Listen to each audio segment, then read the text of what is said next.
The alien ship looked like a giant silver needle floating in the darkness of space. Ambassador Kethva stood at the main window of his vessel and watched Earth growing larger on the screen. The blue and green planet spun slowly below them as they moved closer to the human world. "Sir, we are receiving signals from the planet," said his communications officer.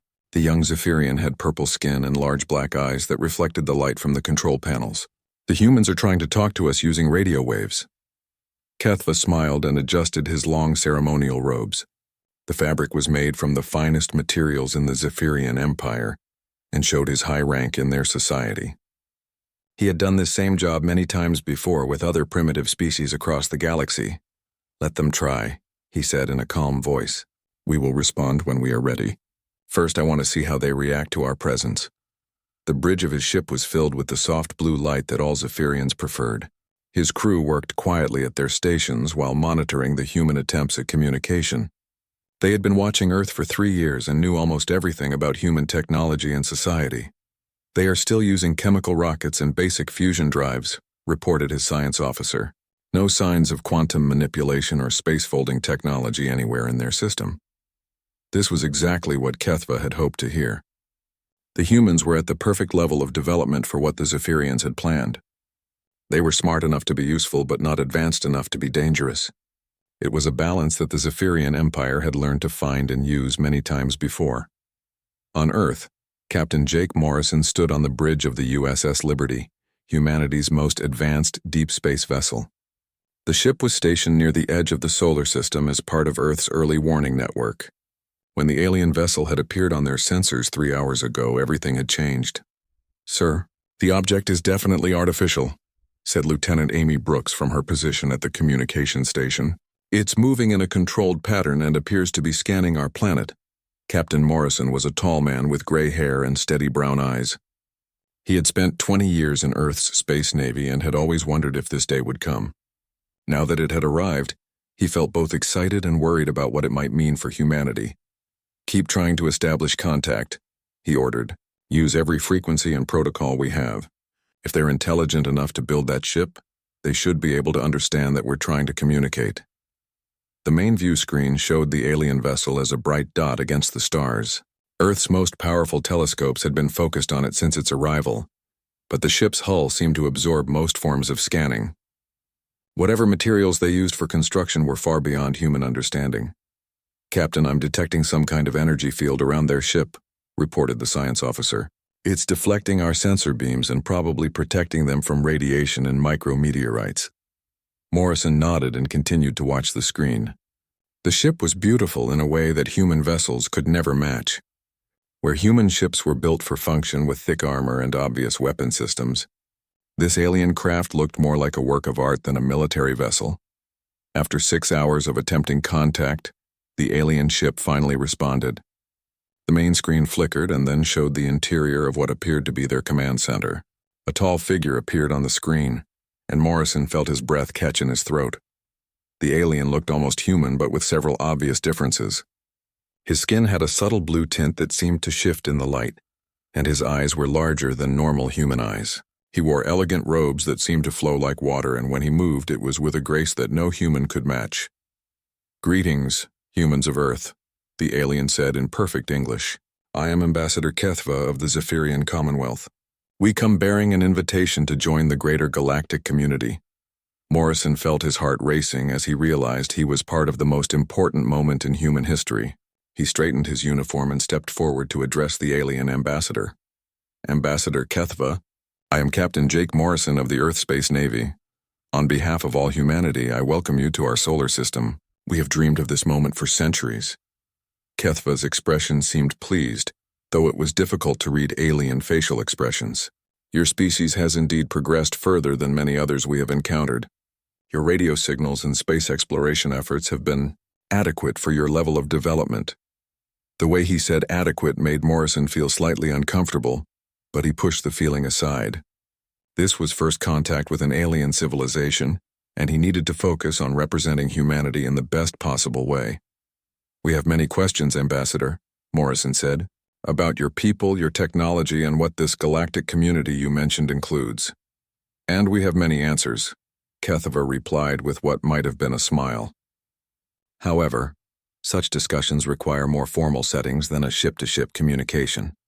Would your people be willing to construct a neutral meeting place where we might discuss these matters in detail? Morrison glanced at his first officer, Commander Lisa Hayes, who nodded encouragingly. We would be honored to host such a meeting, Ambassador. What would you require? A simple space station will suffice, Kethva said. Something large enough to accommodate both human and Zephyrian delegations. We can provide the technical specifications if your engineering capabilities are sufficient.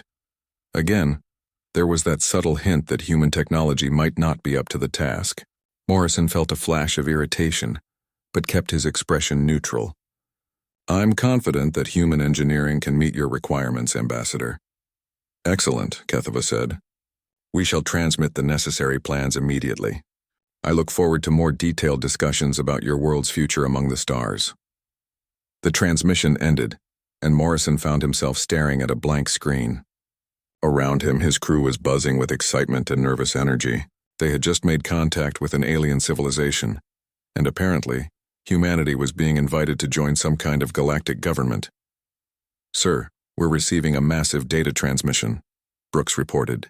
It appears to be construction plans for a space station, along with specifications for life support systems that can accommodate both human and alien physiology.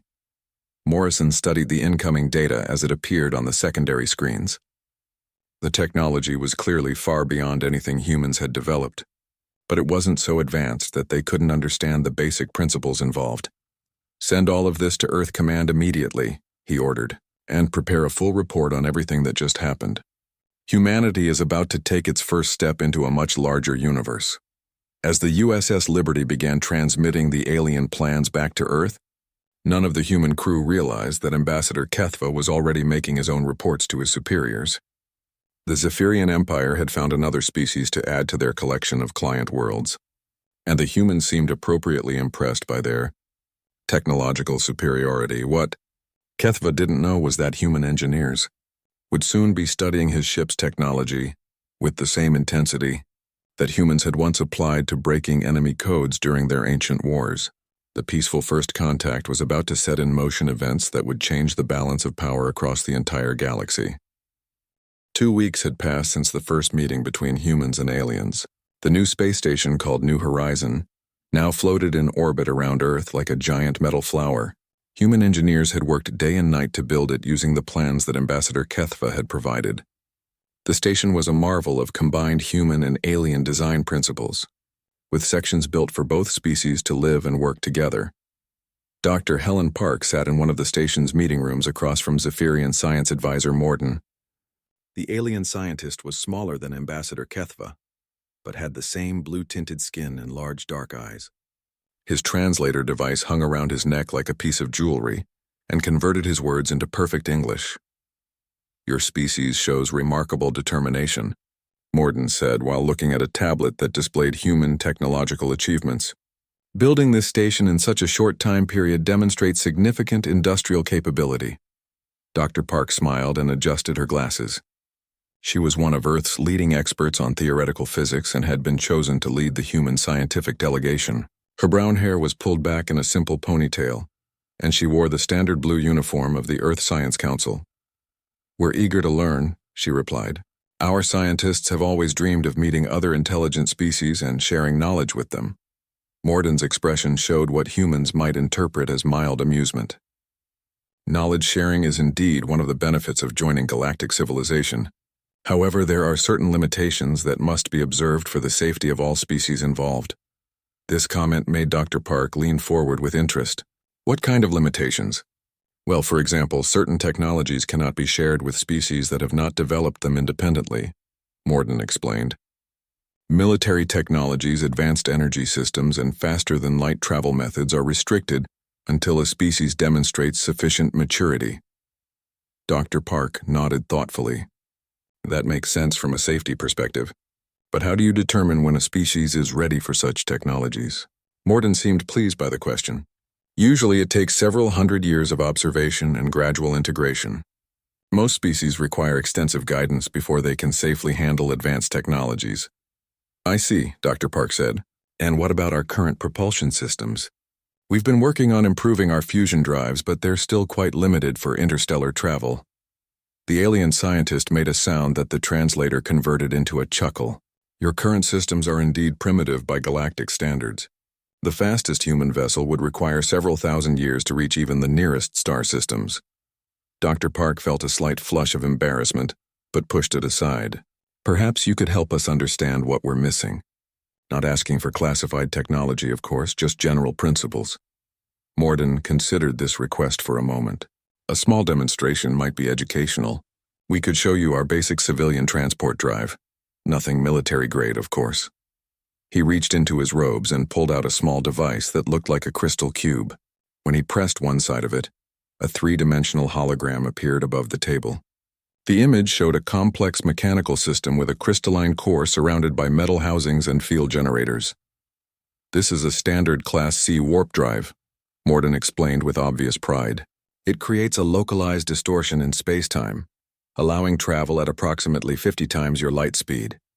We've been using this technology for over 2,000 of your years. Dr. Park stared at the hologram with wide eyes. Her mind immediately began analyzing every component and connection she could see. The quantum field generators were arranged in a pattern that seemed to fold space around the central crystal. The exotic matter containment system used principles that human scientists had only theorized about. The crystalline matrix, she said slowly. It's not just storing energy. It's actually bending the fundamental structure of space around the vessel. Morden nodded approvingly. Very good. Your species may be more adaptable than initially assessed. The crystal resonates at specific frequencies that interact with quantum foam, creating a bubble of altered space-time. What Morden didn't notice was Dr. Park's hand discreetly activating her personal recording device. The small instrument was hidden in her uniform sleeve and was capturing every angle and detail of the holographic display. Her training and intelligence gathering from her years in the military was proving useful in ways she had never expected.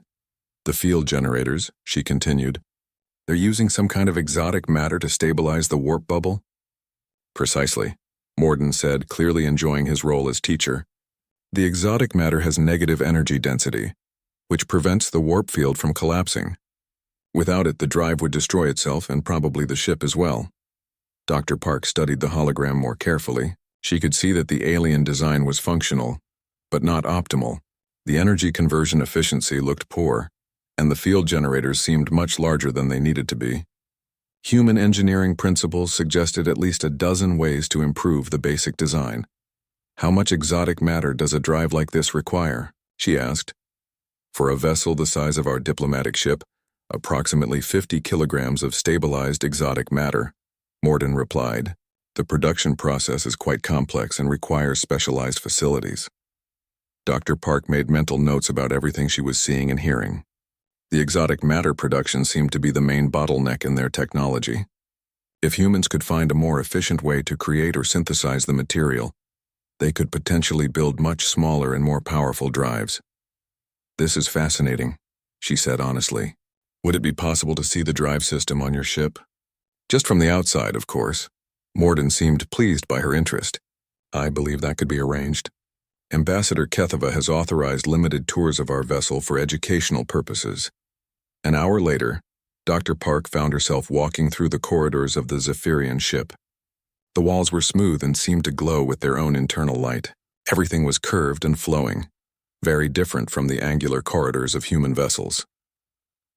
Here is our engineering section, Morden said as they entered a large room filled with humming machinery.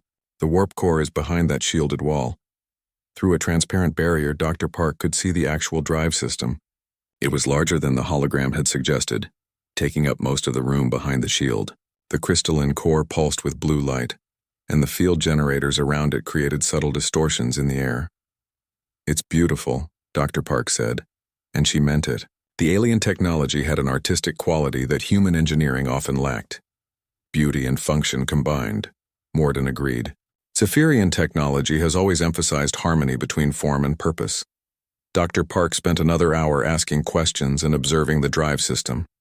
Her recording device captured everything, and her trained eye noted details that Morden probably didn't realize he was revealing. The power distribution system, the control interfaces, the safety mechanisms. All of it was being recorded for later analysis. When the tour ended, Dr. Park thanked Morden for his time and returned to the human section of the station. As soon as she was alone in her quarters, she began reviewing the recordings she had made. What she saw confirmed her initial assessment, the Zephyrian technology, was advanced but not optimized. She opened a secure communication channel to Earth and began transmitting her findings to the secret research facility in Nevada. Within hours, humanity's best scientists and engineers would be studying alien warp technology and looking for ways to improve it. Morden had intended to show the humans how advanced Zephyrian civilization was compared to their own. Instead, he had just given humanity the keys to the galaxy. He had no idea that the quiet human scientist had just started a technological revolution that would change the balance of power among the stars forever. The secret facility, hidden deep in the Nevada desert, looked like any other military research base from the outside. Inside, however, humanity's brightest minds were working on the most important project in human history. Dr. Helen Park stood in the main laboratory surrounded by holographic displays showing alien technology that she had recorded 3 months earlier. The quantum field alignment is holding steady at 97% efficiency, reported Dr. Caroline Fisher from her workstation. The young physicist had been working 18-hour days since the project began, and her dedication showed in the dark circles under her eyes. Exotic matter production is exceeding all our projections, added Dr. Peter Clark, the team's materials specialist. The new synthesis process we developed is producing twice the yield of the Zephyrian method. Dr. Park smiled as she watched the data flowing across dozens of screens around the laboratory. The human version of the warp drive wasn't just a copy of alien technology. It was a complete redesign based on human engineering principles. Where the Zephyrians had built something that worked, humans had built something that worked perfectly. The beauty of their design, she explained to Admiral Robert Kane during his weekly inspection visit, is that it actually functions. The problem is that it functions very poorly by our standards. Admiral Kane studied the holographic display showing both the original Zephyrian drive and the human improvement. And we've made it better in just 3 months? We've revolutionized it, Dr. Park corrected him. Our drive will be faster, more fuel efficient, smaller, and more reliable than anything in their entire fleet. The key breakthrough had come when Dr. Fisher realized that the Zephyrians were using their exotic matter in the most inefficient way possible. Instead of creating a stable field around the entire vessel, the human design used rotating exotic matter streams that created a much more controlled warp bubble. Look at this energy conversion ratio, Dr. Clark said, pointing to a chart on his screen. The alien drive loses almost 30% of its power to heat and radiation. Our design loses less than 3%. Dr. Park nodded and walked over to the main testing chamber, where their prototype drive sat waiting for its first real test. The device was smaller than a refrigerator but contained technology that would change humanity's place in the galaxy forever. The miniaturization alone is revolutionary, she said to Kane. Their drive system takes up an entire room on their ship. Ours will fit in a space the size of a closet. Meanwhile, 300 kilometers above them in orbit, Ambassador Kethva was growing frustrated with the slow pace of negotiations. The human seemed more interested in asking technical questions than discussing the political arrangements for joining galactic civilization. Perhaps they require more time to understand the complexity of interstellar society, suggested his aide, Junior Diplomat Felmar. The younger Zephyrian had been assigned to help with the human integration process. Or perhaps they are not as intellectually advanced as our initial assessment suggested, Kethva replied while reviewing reports from his science team. No matter. We will proceed with standard protocols. Their primitive technology will force them to accept our guidance whether they want to or not. The ambassador had no idea that far below him, human engineers were preparing to test technology that would make Zephyrian ships look like ancient sailing vessels. By comparison, Dr. Park stood in the control room, watching her team make final preparations for the first unmanned test flight. The small probe they had built contained their improved warp drive along with sensors to measure its performance during actual faster-than-light travel. All systems are green, reported Dr. Fisher from her monitoring station. Exotic matter containment is stable. Field generators are aligned. and the quantum resonance chamber is operating within normal parameters. Communications package is ready, added the electronics specialist Dr. Nancy Wilson. We'll be able to track the probe throughout its journey and receive data in real time. Dr. Park took a deep breath and looked around at her team. These people had worked miracles in just 3 months, taking alien technology and making it better through pure human ingenuity and determination. Initialize the warp drive, she ordered. The prototype probe disappeared in a flash of twisted light and distorted space. For a moment, the laboratory was completely silent as everyone watched their instruments and waited for confirmation that the test had worked. Contact established, Wilson announced. The probe is transmitting from the edge of the solar system. Travel time was 14 minutes to reach Pluto's orbit. The control room erupted in cheers and applause. They had done it, created a faster-than-light drive that worked better than alien technology. Dr. Park felt tears of joy running down her cheeks as she realized what this meant for humanity's future. The Zephyrian equivalent drive would have taken over 3 hours for the same journey. Dr. Clark said while reviewing the performance data, "We're not just faster, we're dramatically faster." Admiral Kane arrived at the facility 2 hours later to review the test results personally. He found Dr. Park in her office, still staring at the data from their successful test flight. "How long until we can build a full-scale version?" he asked without any preliminary conversation.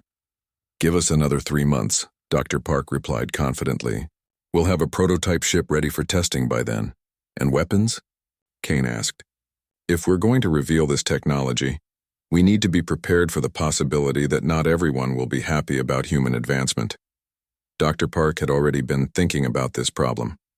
"Our improved power systems will support energy weapons that make their plasma cannons look like flashlights. The same principles that make our warp drive more efficient also apply to weapon technology." Kane nodded approvingly. "Then we proceed with full development." "How many people know about this project?" "Less than 50, Dr. Park answered. "Everyone involved understands the importance of maintaining secrecy until we're ready." The Admiral left the facility that evening with plans to begin construction of humanity's first warp-capable warship. The vessel would be built in complete secrecy at a shipyard hidden on the far side of Earth's moon, where alien sensors couldn't detect it. Back at the diplomatic station, Ambassador Kethva was finishing his daily report to the Zephyrian High Command. "The humans continue to show appropriate respect for our technological superiority," he transmitted. "Integration should proceed according to standard timelines." He had no way of knowing that those same humans had just tested a warp drive that made his own ship's technology look primitive by comparison. The peaceful first contact that was supposed to add another client species to the Zephyrian Empire was about to become the beginning of a new era in galactic politics. Dr. Park worked late into the night, refining the designs for their next prototype. Outside her window, she could see stars that human ships would soon reach in days rather than centuries. Humanity was about to take its place among the stars, but on their own terms rather than as junior partners in someone else's empire. The Zephyrians had made a critical mistake when they decided to show off their technology to the humans. They had assumed that demonstrating their warp drive would prove their superiority and secure human compliance. Instead, they had given humanity the inspiration needed to leapfrog their technology entirely. In just 3 months, human engineers had taken principles that the aliens had spent 2,000 years developing and improved them beyond recognition. Soon the galaxy would learn that showing humans your technology wasn't a demonstration of power. It was an invitation for them to make it better. 6 months after first contact, Ambassador Kethva was ready to complete the integration of Earth into the Zephyrian sphere of influence. He stood in his private quarters aboard the diplomatic station, reviewing the final documents that would make humanity a client species of the galactic community. The papers were written in the standard format used for all primitive civilizations: limited technology transfers, trade agreements that favored advanced species, and political structures that ensured compliance with galactic law. "The humans have been surprisingly cooperative," he said to his aide Felmar, while adjusting his ceremonial robes for the signing ceremony. "They seem properly impressed by our technological capabilities." "Indeed, Ambassador," Felmar replied. "Their questions about our technology show appropriate curiosity, rather than dangerous ambition." Kethva smiled as he thought about how smoothly this integration had proceeded compared to some other species. The humans had built the meeting station exactly to specifications, attended all the diplomatic sessions, and asked respectful questions about galactic civilization. Everything was proceeding according to the standard protocol that had worked successfully dozens of times before. What the ambassador didn't know was that hidden on the far side of Earth's moon, humanity's first warp-capable warship was conducting final system tests. The USS Innovation was 3 times larger than the Zephyrian diplomatic vessel and carried technology that would revolutionize space combat. Captain Danny Rodriguez stood on the bridge of his ship, watching his crew complete their pre-mission checks.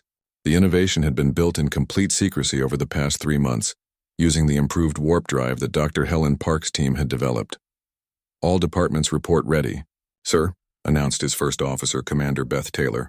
Dr. Park's warp drive is performing at 103% of design specifications. Weapon systems are online and charged, reported Tactical Officer Lieutenant Kevin White. The new plasma cannon arrays are ready for demonstration if needed. Captain Rodriguez nodded as he reviewed the mission parameters one final time. Today, humanity would reveal its true capabilities to the galaxy, and he wanted everything to go perfectly. The Innovation wasn't just equipped with superior warp technology. Human engineers had also developed weapons that could complement their new mobility advantages. Remember, we're here to make a statement, not start a war, Rodriguez told his crew.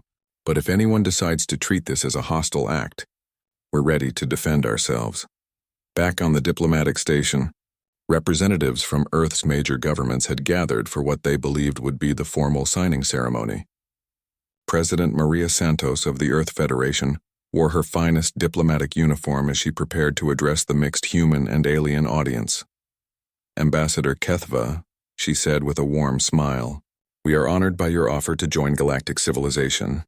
However, before we sign any agreements, we'd like to demonstrate our appreciation for your technological generosity." Kethva felt a moment of confusion. His translator was working properly, but he didn't understand what the human leader meant by demonstration. "Demonstration?" he asked carefully. "We've prepared a small gift," President Santos replied. "A token of human ingenuity and our commitment to contributing positively to galactic society." At that exact moment, the USS Innovation dropped out of warp space, directly alongside the diplomatic station. The massive warship appeared without any warning, its hull gleaming with advanced armor plating and weapon systems that clearly surpassed anything in the Zephyrian fleet. The ship was so large that it cast a shadow over the entire station. Ambassador Kethva stared at the main view screen in complete shock. The human vessel was not only bigger than his own ship, but its design showed technological sophistication that should have been impossible for such a primitive species. The hull configuration, the weapon placement, the energy signatures, everything indicated capabilities far beyond what humans should possess. "That's impossible," he whispered. "Your species doesn't have warp technology." Dr. Helen Park stepped forward from the human delegation with a confident smile on her face. "We didn't 6 months ago," she said calmly, "until you were kind enough to show us yours. Thank you for the educational demonstration." The bridge of the Innovation opened a communication channel to the diplomatic station. Captain Rodriguez appeared on the main screen, his image clear and professional as he addressed the mixed audience of humans and aliens. "Ambassador Kethva, the USS Innovation is at your service," Rodriguez said with military precision. "Our warp drive is based on principles that your people demonstrated to us, though I'm told our engineers made several improvements to the basic design."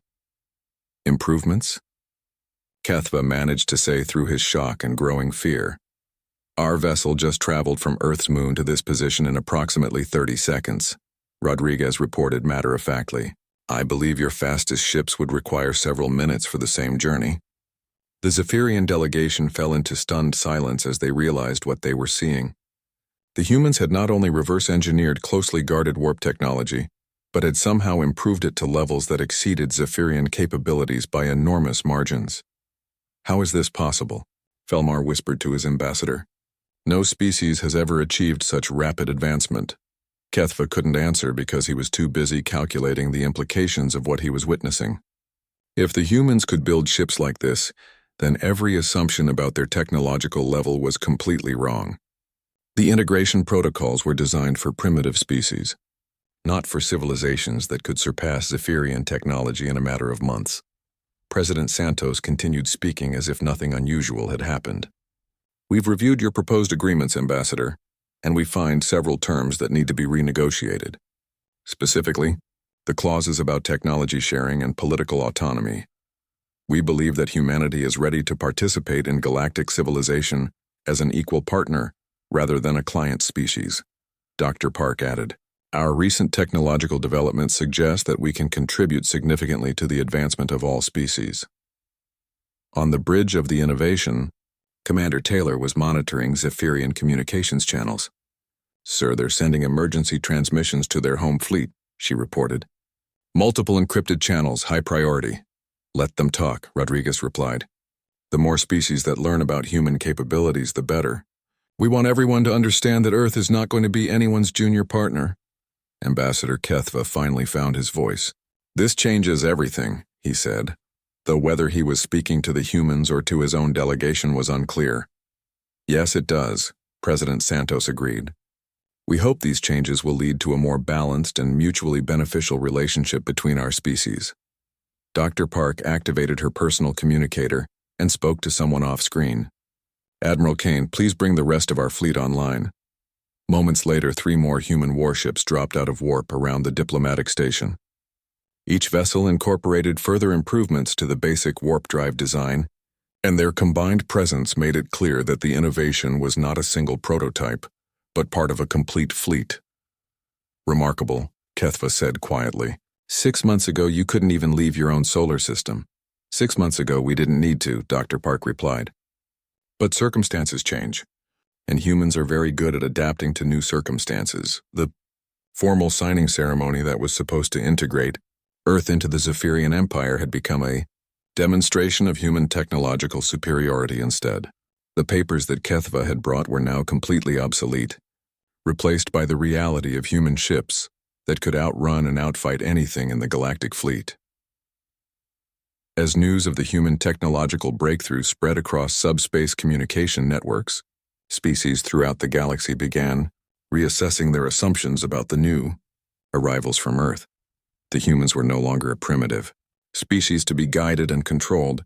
They were a major power that would need to be treated with respect and caution. The emergency session of the Galactic Council was unlike anything in the organization's 1,000-year history. Representatives from dozens of species gathered through quantum communication links to discuss what they were calling the human situation. The main chamber on the council world of Nexus Prime buzzed with worried conversations in dozens of different languages. Council Science Advisor Vextar stood at the central podium, his 4 arms gesturing as he presented the shocking data to the assembled delegates. "In 6 standard months," he announced to the silent chamber, "the humans have developed warp capabilities that exceed our most advanced vessels by a factor of 3 to 1. Their ship performance suggests technological advancement that should have taken centuries to achieve." "How is this possible?" demanded Councillor Zalith of the Hegemon Empire. The reptilian delegate's scales showed the dark colors that indicated extreme agitation among his species. "No primitive species has ever achieved such rapid advancement." Ambassador Kethva stood at the witness position, his career in ruins and his diplomatic status under review. The elegant robes he had worn with such pride 6 months earlier now seemed like a costume from a failed performance. "We underestimated their reverse engineering capabilities," he admitted to the council. "They didn't just copy our technology, they understood it completely and rebuilt it according to their own engineering principles." Councillor Drix of the Altarian Federation leaned forward in her crystalline chair. "Are you telling us that showing them basic warp theory allowed them to surpass technology we've been developing for millennia?" "That appears to be exactly what happened," Kethva replied with obvious shame. "Human engineers identified inefficiencies in our designs that we never noticed and corrected them within months. Back in Earth's solar system, the situation had changed completely. The USS Innovation was no longer alone in space. 3 more human warp ships had joined her, and each vessel incorporated further improvements to the original alien technology. Captain Danny Rodriguez found himself hosting delegations from species across the galaxy, all eager to establish relationships with humanity. "Sir, we have another request for a diplomatic meeting," Commander Beth Taylor reported from her position on the bridge. "This time it's from the Crystalline Confederacy." "That makes 12 species in the past week," Rodriguez observed while reviewing the list of diplomatic requests. "It seems everyone wants to be our friend now." "Fear has a way of inspiring friendship," Taylor replied. "They're realizing that humanity isn't going to be anyone's junior partner in galactic politics." Dr. Helen Park stood in the main laboratory of the New Horizons station, explaining the new reality to a gathering of Earth's political leaders. The same conference room where she had first learned about alien technology now served as the command center for humanity's emergence. As a galactic power, the Zephyrians intended to gradually integrate us into their political structure as a client species, she told the assembled presidents and prime ministers. "Instead, we've positioned ourselves as a major technological force that other species have to respect." President Maria Santos studied the star charts showing human ship positions throughout the local region. "What's our next move, Doctor?" "We continue to improve," Dr. Park said with the confidence that had carried her through the past 6 months. "Our engineers are already working on Mark IV warp drives that will make our current technology look primitive. The aliens spent 2,000 years perfecting their systems, but we've surpassed them in half a year, and we're just getting started." Admiral Robert Kane joined the meeting via secure communication from his command ship near Jupiter. "Our intelligence suggests that several species are considering military action against us," he reported. "They're concerned about human technological advancement and want to contain it before we become too powerful." Dr. Park smiled at this news rather than showing concern. "Let them try," she said calmly. "Our new weapon systems are based on the same efficiency principles as our warp drives. Any species that attacks us will discover that human engineering applies to more than just propulsion technology." In the depths of space, Ambassador Kethva's ship made its slow journey back to Zephyrian territory. The vessel that had once seemed so advanced now felt primitive compared to the human ships he had witnessed. His final report to the Galactic Council was brief and carried a tone of defeat. That was unusual for Zephyrian diplomacy. Recommendation: treat humanity as a peer species with full sovereignty and technological parity, he transmitted. Any attempt at subjugation or control will likely result in technological retaliation that we cannot counter. The response from Zephyrian High Command was immediate and harsh. "Your failure to properly assess human capabilities has compromised our expansion plans for this entire sector," came the reply. "Report to command upon your return for reassignment to frontier diplomatic duties." Kethva accepted his punishment without protest. He had made the classic mistake of assuming that advanced technology meant superior intelligence, and the humans had proven him wrong in the most dramatic way possible. 6 months after the revelation at the diplomatic station, human ships were patrolling trade routes across 3 star systems. Earth's technology continued advancing at a pace that amazed even the humans themselves, and new innovations appeared almost weekly from research facilities across the planet. Dr. Park stood in her new laboratory on Luna Base, watching her team work on technologies that would have seemed impossible just a year earlier. "The Mark V drive will allow instantaneous travel across the galaxy," she explained to a group of visiting alien scientists. "We're no longer limited by the speed of light or even by conventional warp theory." The alien delegation listened with a mixture of admiration and fear. These were representatives from species that had once considered themselves technologically superior to the young human civilization, but now they came to Earth as students rather than teachers. "How do you advance so quickly?" asked one of the visitors, a scholar from the Academic Council of Rigel. "We see a problem and we fix it," Dr. Park replied simply. "Your species spent thousands of years accepting the limitations of your technology. We spent 6 months figuring out how to eliminate those limitations. The Galactic Council had established new protocols specifically for dealing with humanity. Trade agreements were renegotiated to reflect human technological superiority, and several species requested human assistance with their own technological development programs. The humans have fundamentally changed the balance of power in this region of the galaxy," reported the Council's Strategic Assessment Committee. "Their rapid advancement suggests capabilities that exceed our previous understanding of technological development. Earth's Transformation from a primitive world to a galactic superpower had taken less than a year. The species that had once planned to integrate humanity into their existing power structures now found themselves adapting to a new reality where humans set the pace of technological advancement. Dr. Park often reflected on the irony of the situation during her evening walks through the lunar research complex. The Zephyrians had hidden their warp technology, revealing only what they thought was safe to show a primitive species. They had intended to demonstrate their superiority and secure their dominance over humanity. Instead, they had given humans the inspiration needed to revolutionize galactic technology. The galaxy would never be the same, and humanity had claimed its place among the stars not as students or junior partners, but as the species that could take any technology and make it better than its creators had ever imagined possible.